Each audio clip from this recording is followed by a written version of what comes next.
Okay, perfect. Thank you very much, Ray, and sorry for the delay, everyone. The wonders of technology. So just to give a little bit of background, I'm not sure how much everyone knows about Abigail in the Old Testament. It's actually recorded in the book of 1 Samuel and chapter 25. And you've got most of that chapter on your handouts. So a little bit of background. So this is the time of Israel, and they had chosen a king for themselves. Originally, God was their king, but Israel wanted to be like the nations around, and they asked for a king. And God warned them through Samuel what a king would be like and what he would demand of them. But they decided they wanted to go ahead anyway and ask for a king. So God pretty well gave them what they asked for, and he spelled it out exactly what they were going to get. And this was what they got in King Saul. So King Saul turned out to be a little bit problematic in many ways. He was a good leader, but there were some serious personality difficulties going on with him. And one of which was that he was self-willed, and another was that he became extremely jealous. So when his own self-will kicked in and he wanted to do things his way, unfortunately, that conflicted with what God was asking of the people of Israel and of Saul as a king. And God pretty much said to him, this is it. You've had some chances here, and you've shown yourself to be self-willed to your own destruction. And I've rejected you from being king, and I'm going to choose a man, as God said, after my own heart.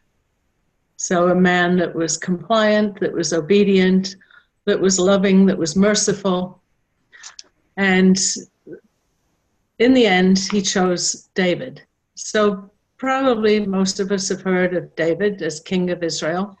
And David got off to, an auspicious start, because in 1 Samuel 17, he kills the giant Goliath, who was the champion of the Philistines, who had been a thorn in the side of Israel for many, many years.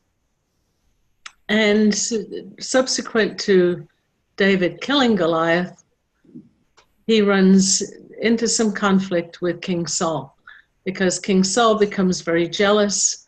The people start kind of loudly trumpeting David's praises for what he's done. And Saul lets this seed of jealousy start in his heart, and it becomes full-blown. And eventually he develops this murderous rage for David and tries to kill him. So between 1 Samuel 17 and 1 Samuel 25, we don't really know how much time goes by. But in the process, David becomes an outlaw.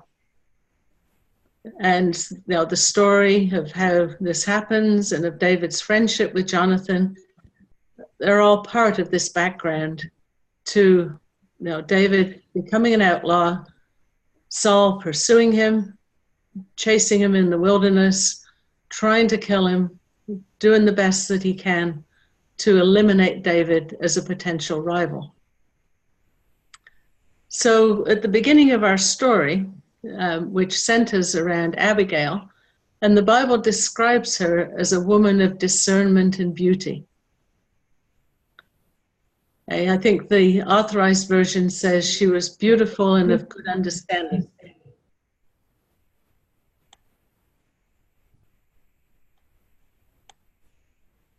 So, first of all, the question that comes up is, why do we have these stories?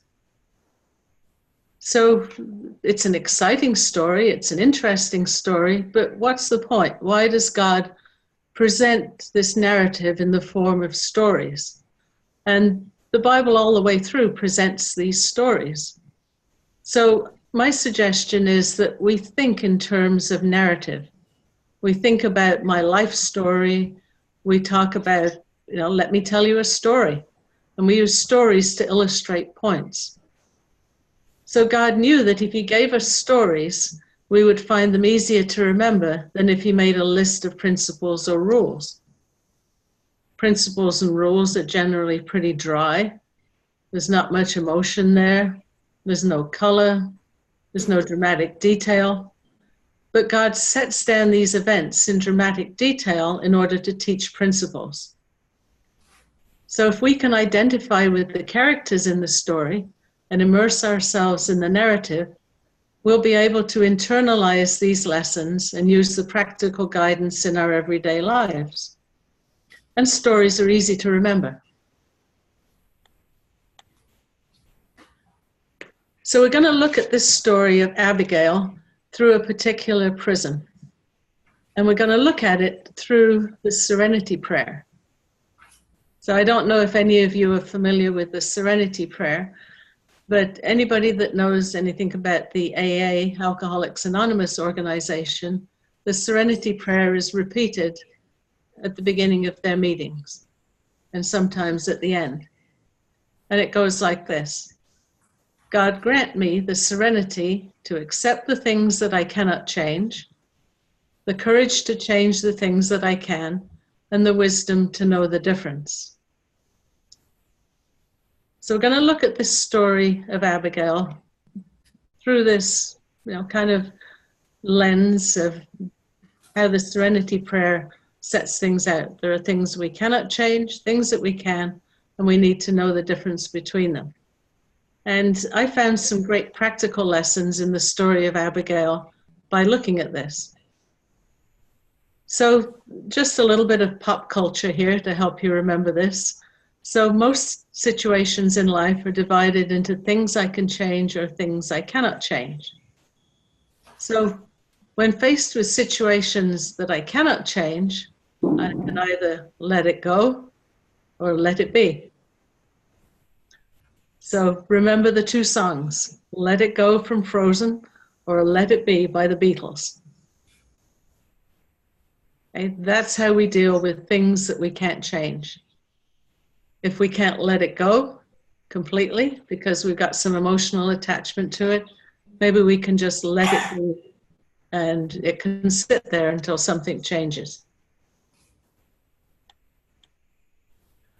So when faced with things that we can change, when there's a situation or a difficulty that maybe we can reframe as a challenge, and it's something that we have some power or some capability to change, we can use problem solving and a good dose of courage.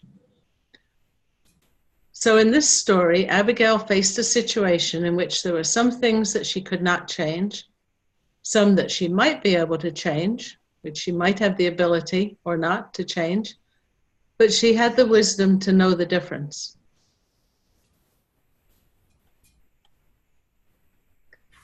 So if you've got a Bible and can open it to 1 Samuel 25, this is the record in the English Standard Version that I've used. So going to the beginning of the chapter, I look at the verse numbers just to make it a little easier to read through. So can everyone see this either on your handout or on a Bible? Yes. Yeah. So the story starts with David as a fugitive from King Saul, and this is right after the death of Samuel. And Samuel was the prophet who also judged Israel, but he'd anointed David as king, and Samuel died. So Samuel was very supportive of David. He was his mentor. He provided him spiritual advice. He provided him sustenance. And when Samuel dies, one of David's strongest supporters is now missing. And Saul seems to have a lot of sympathy in Israel, a lot of supporters. The army is with him, and he's after David, and he's bent on murder. He wants David eliminated. So the story goes that David got up and left and went down to the wilderness of Paran. So David has a number of people with him, because when he fled from Saul into the wilderness, he went down to a place called the Cave of Adullam, and there about 600 men eventually joined him.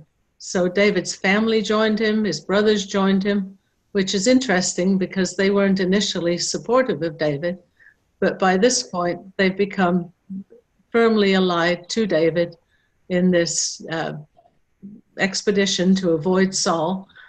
And along with his family, with some, kind of strong men, there were a number of people who were kind of disenchanted with Saul, who owed money, who had a debt, personally maybe had some grievances against Saul. So they ally themselves with David. So in this area of the caves, he had a large group of people that were supportive of him. So because it's not really safe to be wandering around in the wilderness with a fugitive when the king and his army are bent on your destruction, David sent his family, his parents, to live in Moab. And that was a safe place for them to go.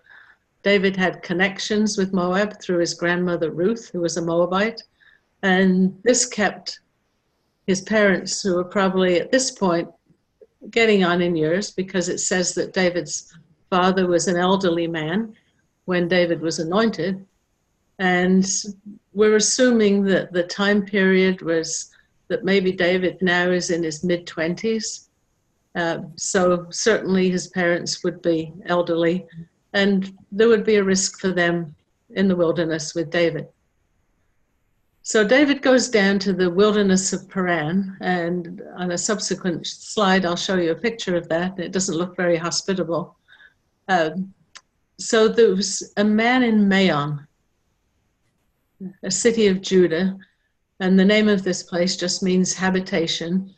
And it's, if you imagine Israel, and there's a little map that would probably reproduced fairly small on your handout, but it shows you that this area is kind of to the left of the Dead Sea. So this is the inheritance of Judah. Maon is a city which was given to the tribe of Judah in Joshua 15:55, and it's about 7 miles south of Hebron, south of Jerusalem, in this area, just to the left of the Dead Sea. So this man in Maon, his business was in Carmel. So not actually in the town or little city where he lived. His business was somewhere distant from that.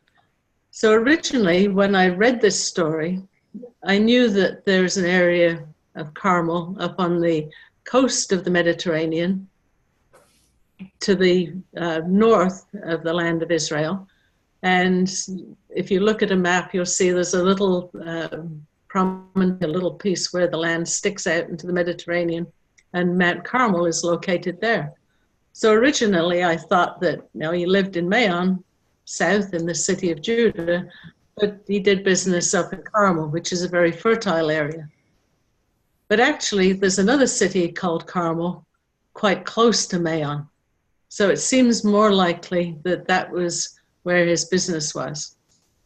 And his business was that he was a sheep and goat farmer. He's very rich. He has 3,000 sheep and 1,000 goats. And it was the time to shear his sheep. So there he is. He lives in Maon.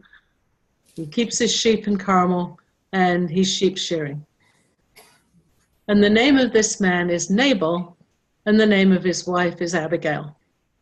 And as we said, she was discerning and beautiful, but the way the Bible describes this man, in the ESV, he was harsh and badly behaved, and he was a descendant of Caleb. So any questions up to this point? Or is everyone kind of following along with the story? And Yeah, I think we're good. think you're good? Okay. So this, and yours is going to be a miniature of this little map. It shows you where the inheritance of Judah is. And on the map, you'll see that it's to the left of the Dead Sea, which on this map is called the Salt Sea. So Judah encompasses Jerusalem, Bethlehem, En-gedi, Hebron, and goes right across to the coast.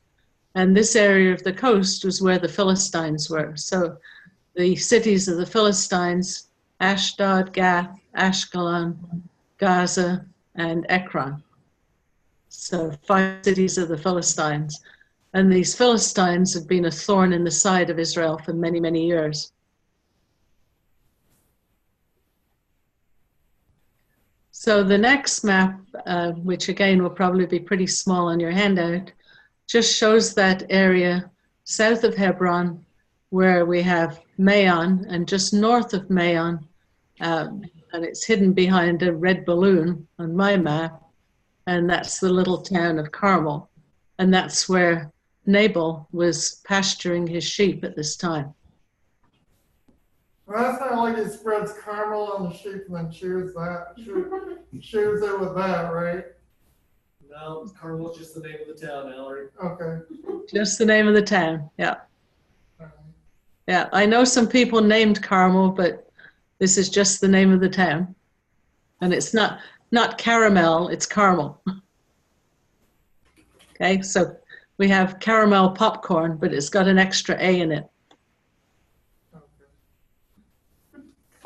Okay, so I just want to go back to the previous slide.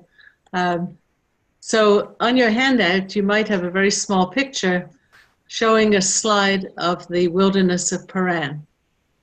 And the picture that I came across, I don't see anything green anywhere. And I see, lots of little dark places that might be caves, but this is like a deeply rutted land where no vegetation. Maybe in the wet season when the rain comes, things start to blossom there. But on this picture, it looks pretty arid, pretty dry, pretty barren. And this is where David fled to escape from Saul. So if you think that you're on foot and you don't really have the advantages of, kind of the surveillance or drones or anything like that, it's going to be pretty hard for Saul to find David in this area. There's lots of places to hide, lots of places you can get away, and no planes flying overhead or helicopters landing. So this is going to be a really long, painstaking game of hide and seek for Saul as he tries to find David here. And David's used to the wilderness. He's pastured sheep in the wilderness. He probably knows his way around in a fairly good way. And he also knows how to survive. And Saul actually describes him as being very crafty and very clever at surviving. So this is the wilderness of Paran. And this is Carmel in Judah. Not all that far from the wilderness of Paran, but completely different as far as being well-watered and green and lush, and certainly a place where Nabal would have been able to pasture his sheep and goats. And if you were able to see this as a larger slide, it certainly looks like a lot of sheep and goats. Altogether, he's got 4,000. So it's going to take quite a long time to shear the sheep, and there's going to be a lot of work involved in that. You have Carmel and Judah, but on an earlier slide you spelled it with a double T. Oh, what with a double T? Judah? That's a different place. Oh. Yep. So Carmel, did you get that figured out, Alaric? Yeah. Okay.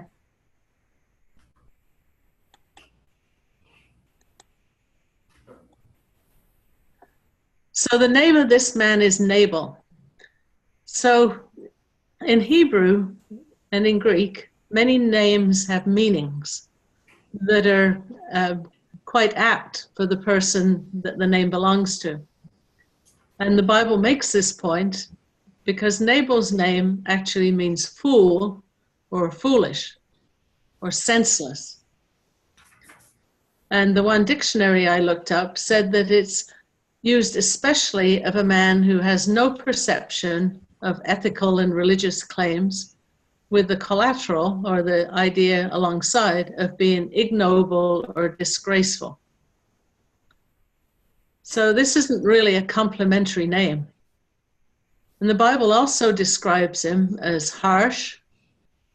The King James Version says churlish, and this Hebrew word kasha means hard, harsh, or sharp, and badly behaved, or in the King James Version, evil in his doings. And I like this Hebrew expression, ra malalalim. So ra is the word for evil, and malalalim is the Hebrew word for doings, or the way that we behave, or your actions. So he was badly behaved, evil in his doings. And he was also a descendant of Caleb. So Caleb, if you remember, was one of the spies who came back with a good report of the land. And even though he apparently was a Gentile, he was given an inheritance among the people of Judah. And we find this record in Joshua 15, verse 13. And these towns where Naboth lived were in the middle of that inheritance of Judah. Why do you think his name was Nabal? Like, that seems a strange thing to name your child. I know, and sometimes, you know, those names were given afterwards because of the character of the person. So we don't really know from scripture whether, you know, Mr. and Mrs. Calebite had a son and they actually named him Nabal, or whether, you know, he was given another name and then he was given the name Nabal as kind of an epithet to describe his character. Like a nickname or something? As a nickname, yeah. And then what we have recorded is the nickname. Because I can't imagine anyone naming their child Nabal. I remember he was murdered by his brother. No, that was Abel, not Nabal, Alaric. Yeah, so it sounds similar, but it's a different Hebrew word. So there's some interesting observations about kind of being called a fool, because when you read the Bible, especially when you read Proverbs, you find that the fool is mentioned many, many times, and it's kind of compared to being wise. So you're wise or you're a fool. You know, you respond with wisdom or with foolishness. So the Bible actually uses 5 different words for fool. So David and I did some work on this and kind of looked this up together, and we found out that there's 5 different types of foolishness. And it kind of describes the progression of rebellion, or, you know, kind of fighting against God by these different types of fools.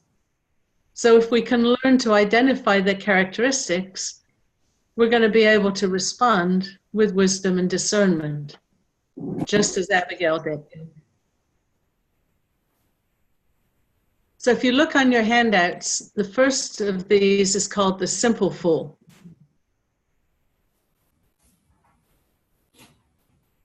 So it gives you the Hebrew word pethi, and it comes from this Hebrew word patah, which literally means to be opened up or being extremely vulnerable.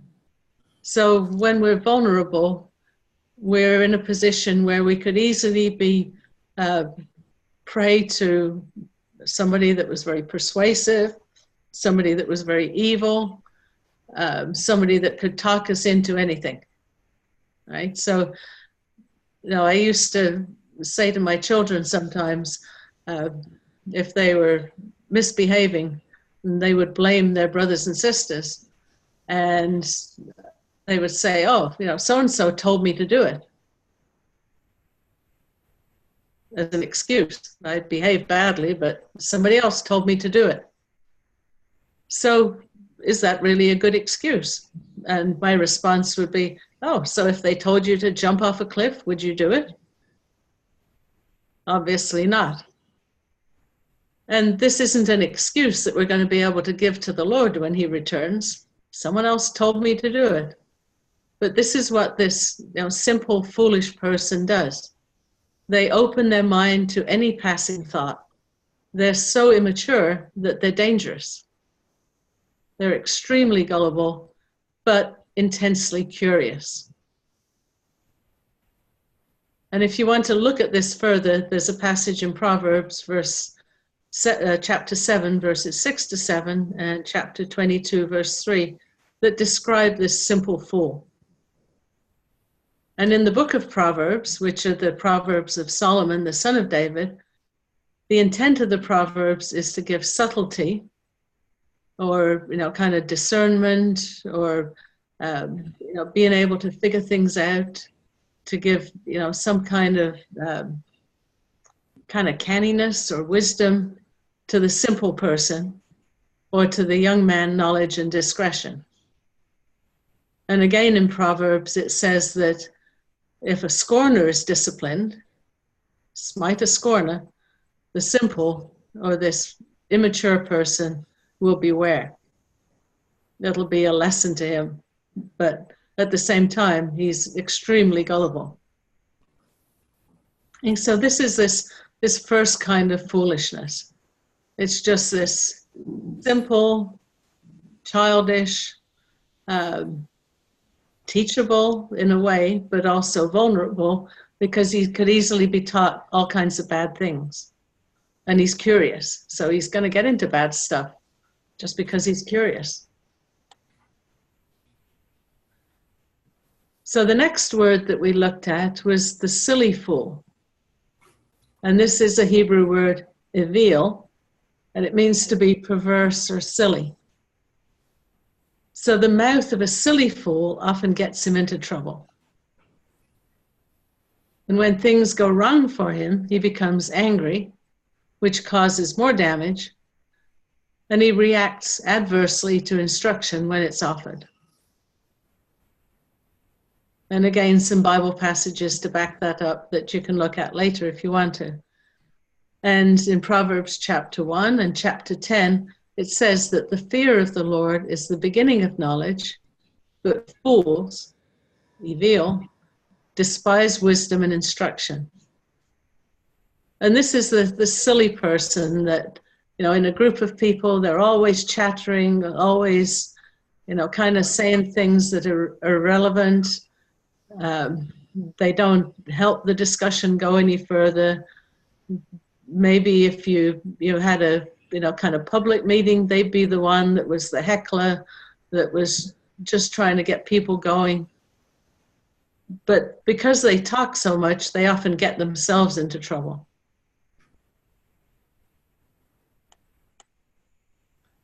And then the next one is the scorning fool. So this is a person who scoffs at things, that is disdainful, and even his facial expression communicates the contempt that he has to everyone, to his parents, to civil authorities, to God. He's taken on what's abominable to God, and his attitude is one of derision in his behavior and his speech. He closes his ears if anybody tries to instruct him, and he certainly has to be punished in order that he might learn and that people that he might influence. And this passage in Proverbs describes this. When the scorner is punished, the simple, that same first foolish person, is made wise because he sees this scorning fool punished. And that Hebrew word actually means to make a mouth at. So, when you make a mouth at someone, you're like, or we can think of all kinds of ways that we make mouths at people or scoff.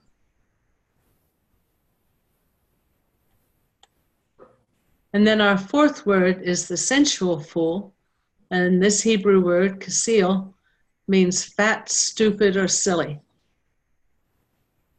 Not that, we have a problem with overweight people, but this person is described as a person that, is kind of given to over appetite and overeating.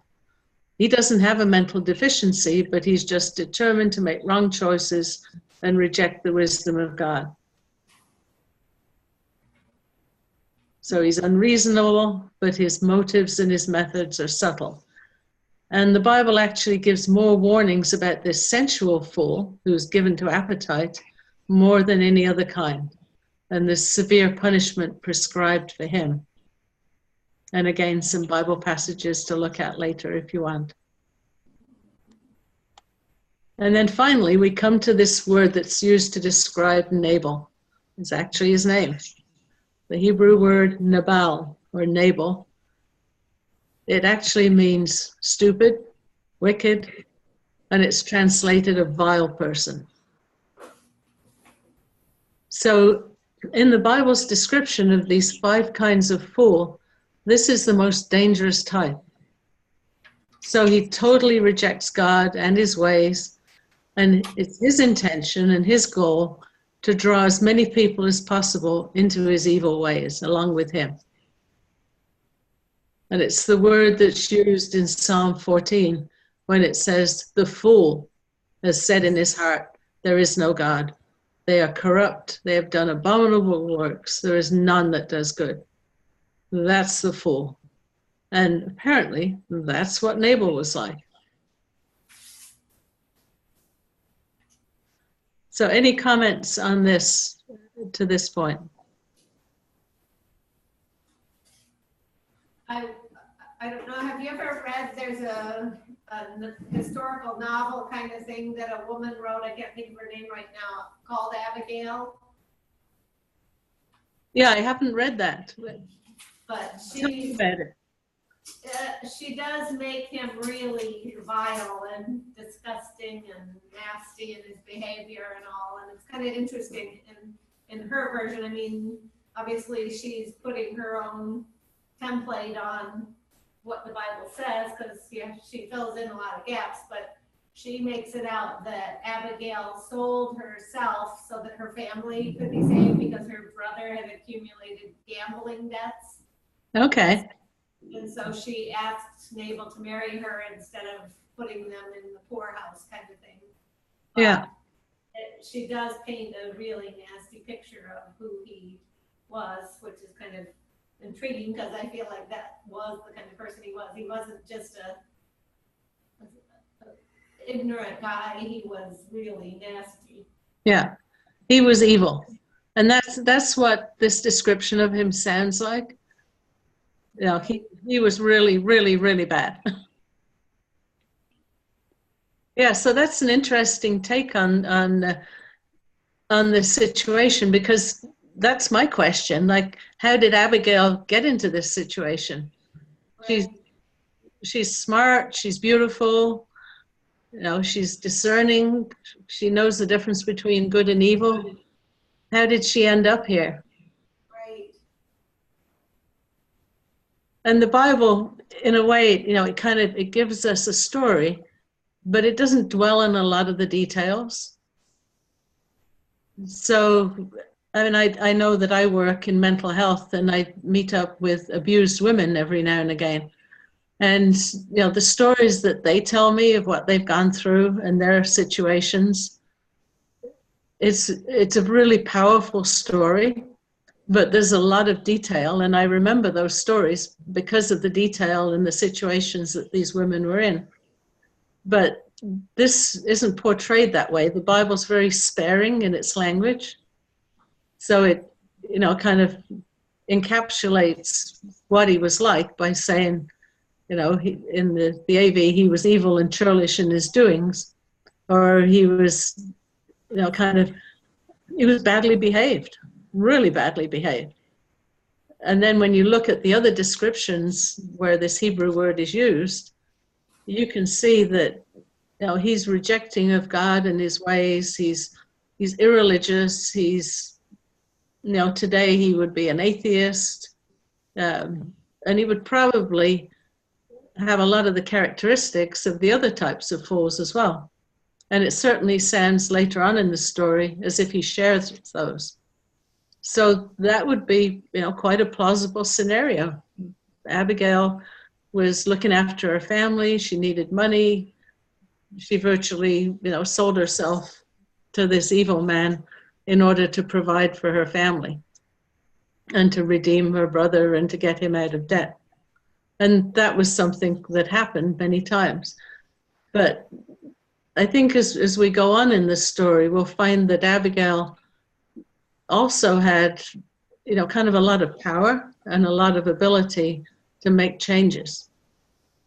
So she's not as subservient or enslaved to Nabal as we might think, which, might be, kind of a little bit of a different perspective. Or as in this book, she outsmarted him. Yeah. And she certainly does in the Bible too. Right, sort of wise as serpent, but innocent as a dove kind of thing. Yeah. That's how this book portrayed her and him. Yeah.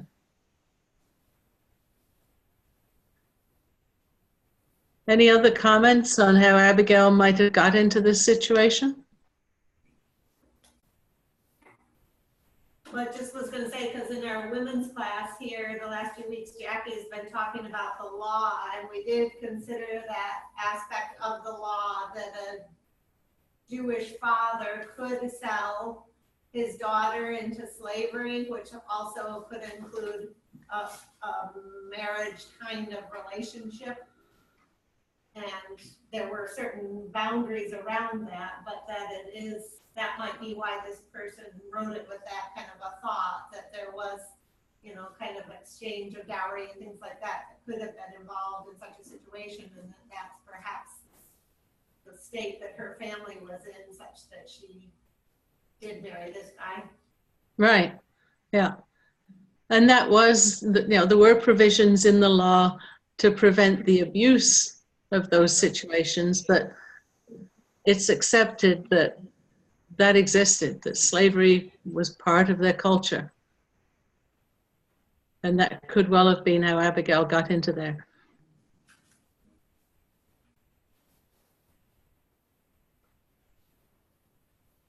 Okay.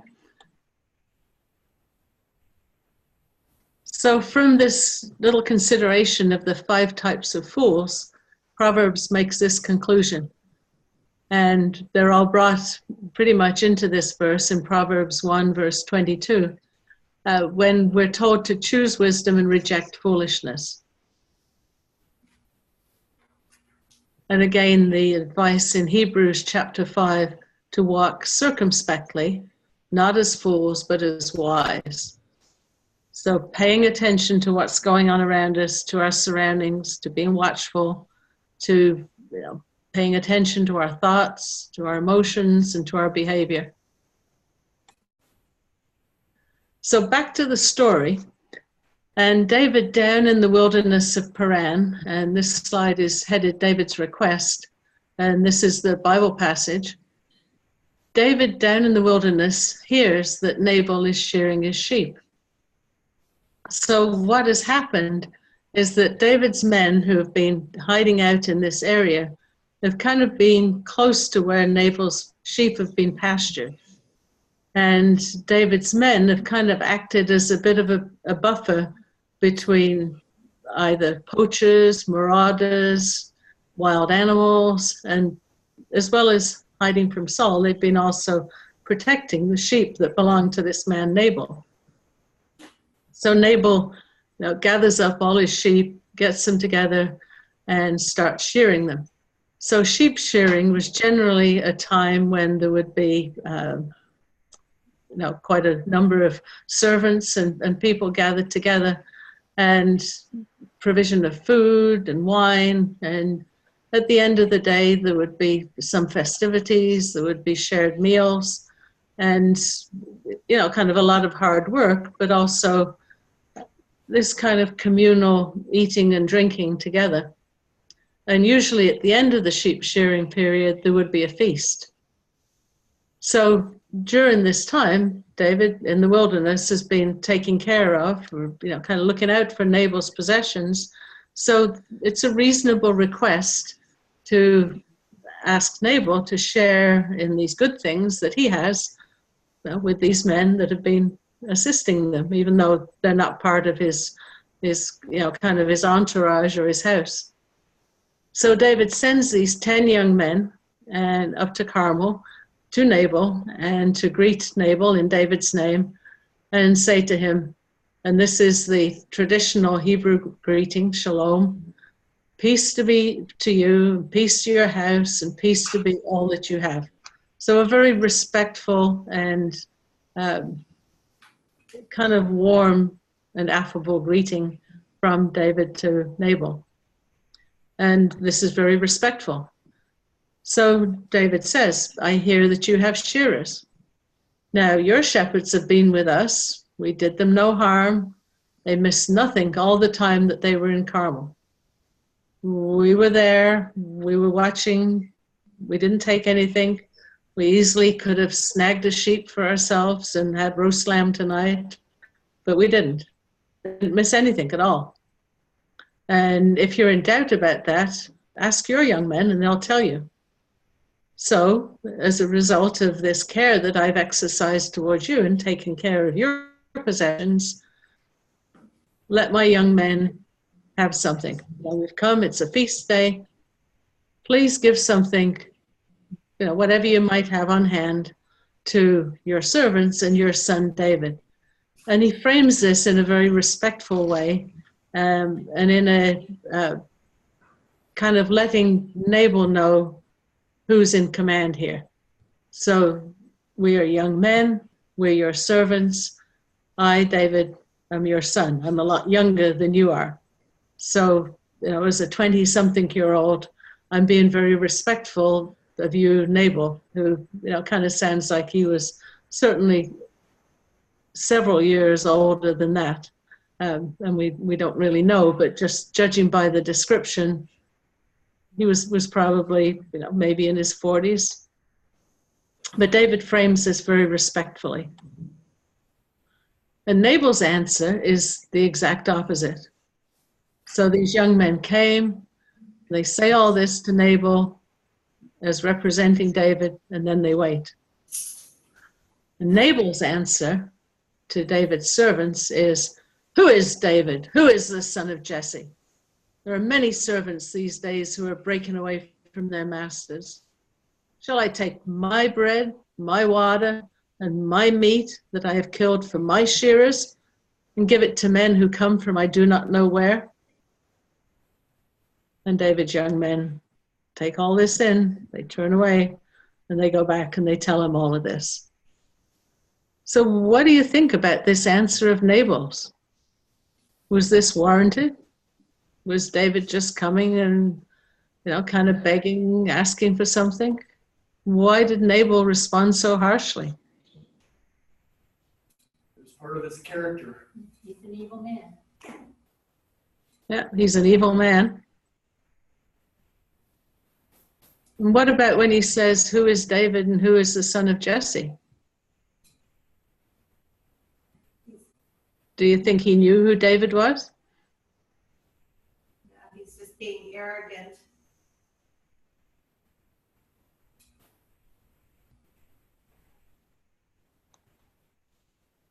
Because it's interesting in the previous verse, he greets him, he says to the young men, go up to Carmel, go to Nabal and greet him in my name. But would he have said, David, son of Jesse? Perhaps. But Nabal makes a point of saying this. Who is David and who is this son of Jesse? And then describes him in these very derogatory terms. Lots of servants who are running away from their masters. Why should I take my stuff? Why should I share it? I don't know who these guys are. Don't know where they come from.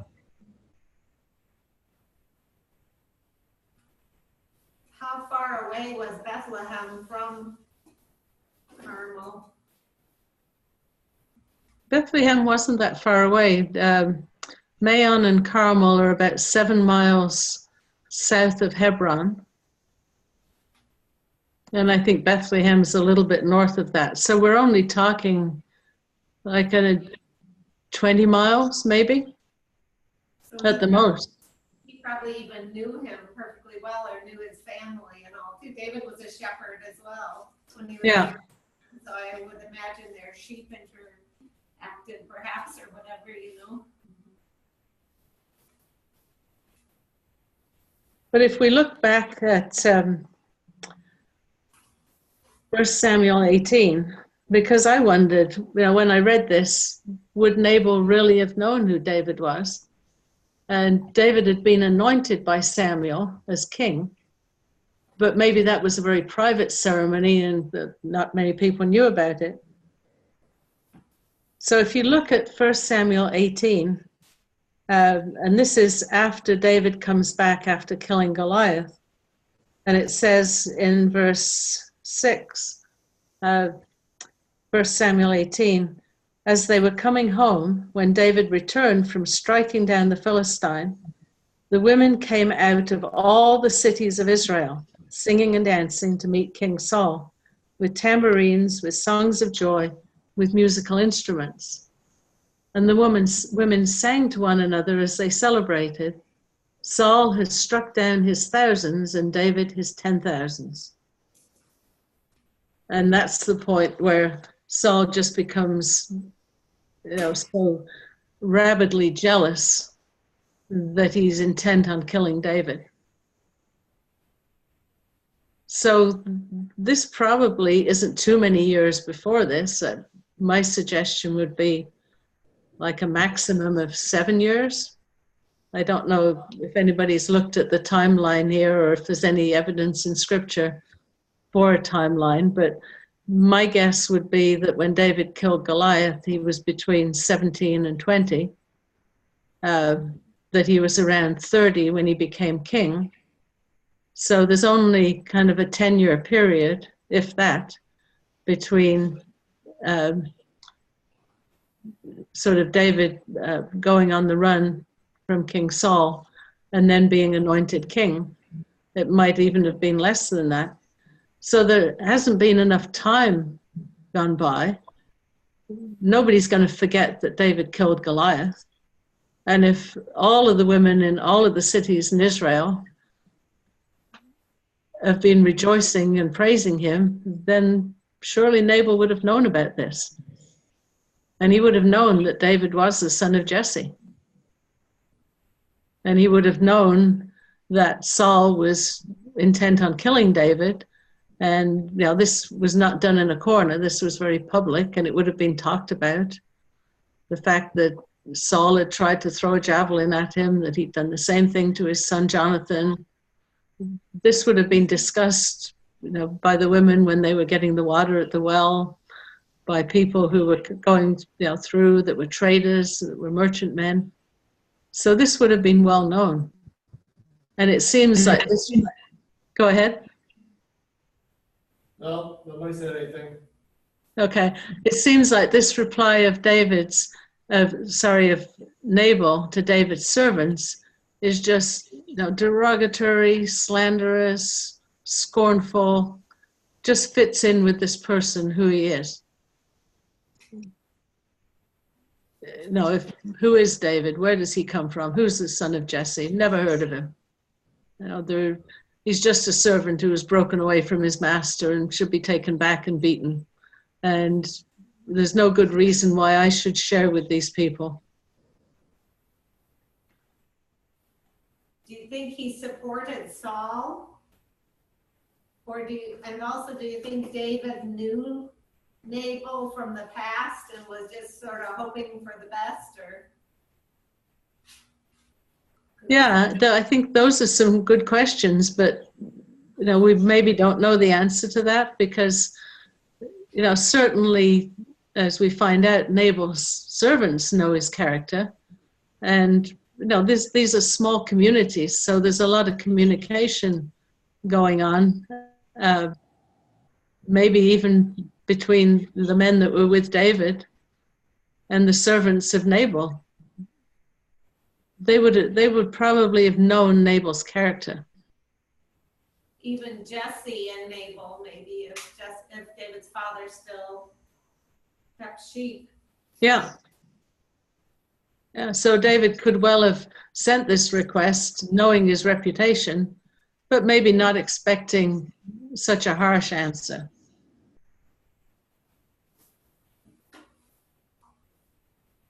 So in the next slide, we have David's reaction to this. And David's response was, well, in vain have I guarded all that this fellow has in the wilderness, right? That was a waste of time. I took care of his stuff, looked after his sheep, nothing was missing. What's he doing? He's returning me evil for good. And David is justifiably angry. So his response is, it's almost a vow because he invokes God's name. And he says, you know, God, do so to the enemies of David and more also, if by morning I leave so much as one male of all who belong to him. And then says to his men, strap on your swords. Every man of them straps on his sword, and David straps his sword on as well. So 400 of them go up after David, and 200 remain with their belongings. So it seems as if they had a camp set up in the wilderness where he sent this delegation of 10 young men to go to Nabal.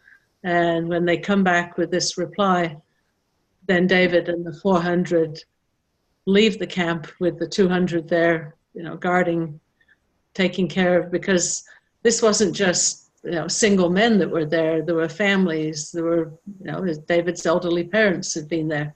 So there's some people who are vulnerable that they can't leave at this point. So these 400 armed men go up after David and start heading towards Nabal's home in Maon.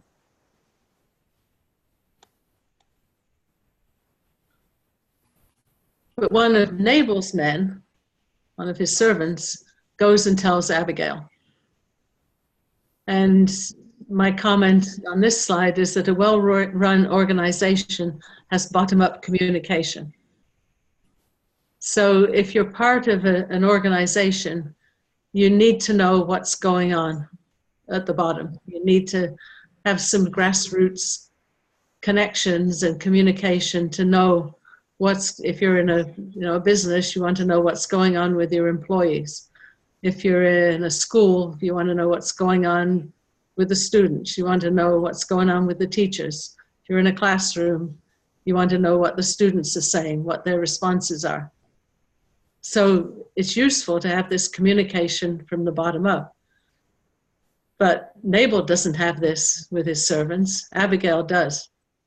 So these servants come to Abigail and they say to Abigail, David sent messengers out of the wilderness to greet our master, and he railed at them. But they describe what actually happened. These men in the wilderness have been very good to us. We didn't suffer any harm. We didn't miss anything when we were in the fields, as long as we went with them. They were a wall to us both by night and by day, all the time we were with them keeping the sheep. So it sounds as if Nabal's servants knew very well that David's men were there and that they were providing protection to them. And they actually benefited from it. So their kind of input to Abigail around this is, therefore, know this and consider what you should do, because harm is determined against our master and against all his house. And he is such a worthless man that one cannot speak to him.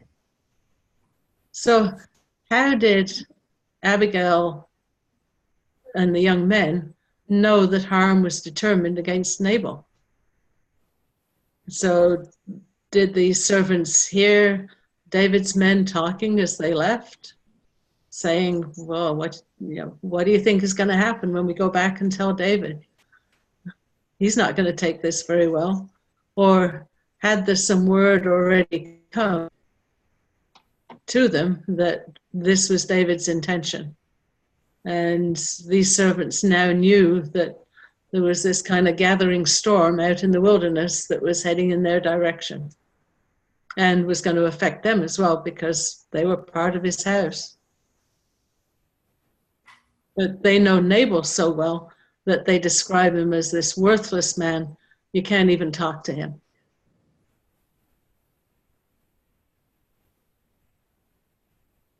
What do you think? Well, David seems to respond really quickly. So maybe someone heard him, said what he said, and said he's going to kill all the men of Nabal. Yeah. Yeah, it doesn't sound as if David said, oh, let's give this a few days and think about it, or, let's discuss it among ourselves. It's a kind of an immediate reaction to hearing what Nabal has to say. And maybe David knew more about Nabal than we know. Well, it sounds like everybody knew more about Nabal. I mean, the young man said he's a worthless man, talking about his master, so. Yeah. His character sounds like it was known. Yeah. And if they'd all, we sometimes forget all the dynamics of the details, if all of these people have been getting to know each other and their sheep are out there and we don't know how many months it's been and all, there may be some friendships that have been forged. And so maybe, one of David's men went and said to one of Nabal's men, you're not going to believe it, but this is what your master said and this is what David's planning to do, and warned them or something, because it seems like there's been time and positive interactions between those two groups.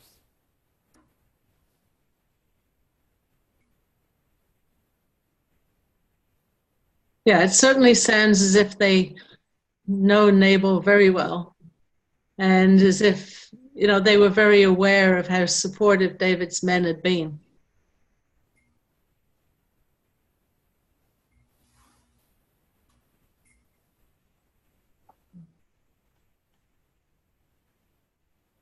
So, this is the dilemma that Abigail is faced with. What should I do next?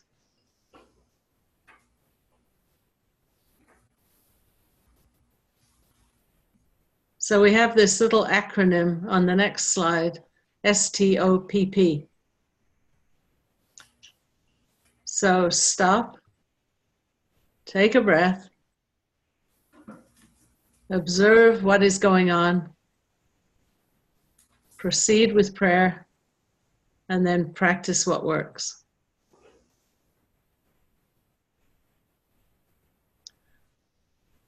So this might be a good time to stop, and we can follow on with the story next week, leaving you with a little bit of a cliffhanger.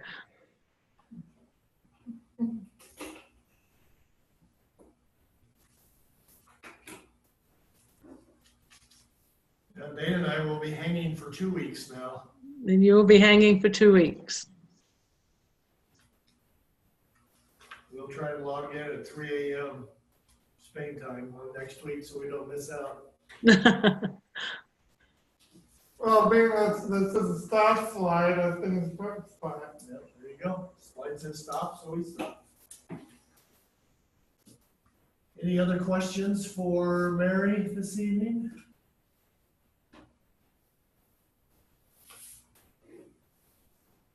I think it's a good study on how a good woman can come out of something like that with her honor and bring peace. Save lives even. Yeah. Now going back to the fool talk, I found a passage in Matthew 5, verse 20, 22. What's it say? It's the Beatitudes. Okay, I'll read the whole thing. Well, why are you looking at that passage? Well, but going back to what we were talking about before, What's it say, Hillary? but I say to you, what if you are angry with a brother or sister? You will be liable to judgment, and if you insult a brother or sister, you will be liable to the council. And if you say, you fool, you will be liable to the hell of fire. Okay, so a reference to fool. Yeah. Yeah. And that So- maybe applies exactly to David there, because he could have taken innocent lives, including possibly Abigail, because if his anger had run away with him like he planned for it to. All right. So thank you for that Bible passage, Alaric. And it kind of reminds me that saying to somebody, you're a fool, isn't such a, kind of a bad insult today. We wouldn't say that somebody's going to get punished in Gehenna because they say that to someone. We might regularly say, oh, you're stupid, you're silly, what's the matter with you? That's foolish. We might say those things, but in biblical terms, describing somebody as a fool is it's kind of a condemnation, right? You're saying this person is really, really bad. When we talk about Nabal, who was kind of the worst kind of fool, or, that they're very, like we looked at, immature, silly, vulnerable, dangerously gullible, can get talked into anything. So biblical language and the description of a fool, it's a pretty bad word, right? This is a description of somebody that's not headed in the right direction. They might be able to learn, they might be able to turn things around, and there's always hope for someone, but you're describing somebody as pretty much lost and on the way to destruction if you're calling somebody a fool. And that's what it's saying in Matthew. So, and this is how the Bible describes Nabal. He was a fool. And, kind of no doubt about it when we look at how he behaved. And as I think Dana commented, David could easily have responded, and it seemed as if he was headed in that direction, that he was angry and he was ready to act. Do you think that God intervened and that is why he died? I think he did. I think God intervened with this, and God used Abigail, and Abigail actually recognizes that, that God's using her to intervene with David and to prevent any more damage taking place. And remember, the problem was with Saul, that he was hasty, that he acted impetuously, he was willful, he was bent on, kind of his own sort of importance and doing what he saw to be right. And this is what Abigail ends up preventing David from doing, from being willful. And because, David regards God's enemies as his own, and this man is kind of setting himself up against God, but God was going to take care of it. And God did intervene and took it into his hands to put it right. So that meant that David then was blameless and was, not guilty of shedding blood in this instance, although at times God told him to, and he was fighting God's wars. But this was an area that God was going to take care of. So this, little process of saying, stop, take a breath, notice what's going on, praying about it, and then practicing what works is the formula for success. And that was going to be Abigail's formula for success. And ultimately David's.